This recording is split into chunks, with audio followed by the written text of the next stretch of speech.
కేరళంలో సంచలనం సృష్టిస్తున్న ఉపాధ్యాయుల డ్రగ్స్ దందా కేసులో విస్తుపోయే నిజాలు వెలుగులోకి వస్తున్నాయి.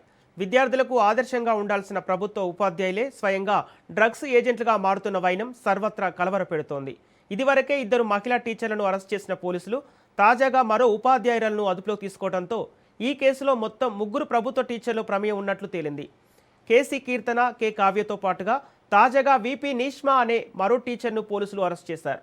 ఒకవైపు పాఠశాలల్లో డ్రగ్స్ వ్యతిరేక అవగాహన కార్యక్రమాలు నిర్వహిస్తూనే మరోవైపు ఇన్స్టాల్మెంట్ పద్ధతుల్లో యువతకు సింథటిక్ డ్రగ్స్ అమ్ముతూ మత్తుకు బానిసలను చేస్తున్నట్లు విచారణలో తేలింది.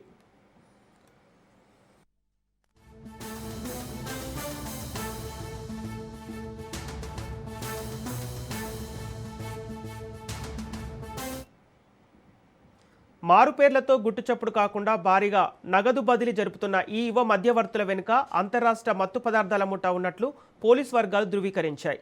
విలాసవంతమైన జీవితం కోసం కొందరు యువతను డ్రగ్స్ క్యారియర్లుగా మారుస్తున్న ఈ రాకెట్పై రాష్ట్ర ప్రభుత్వం ఇప్పటికే సిట్ విచారణకు ఆదేశించింది.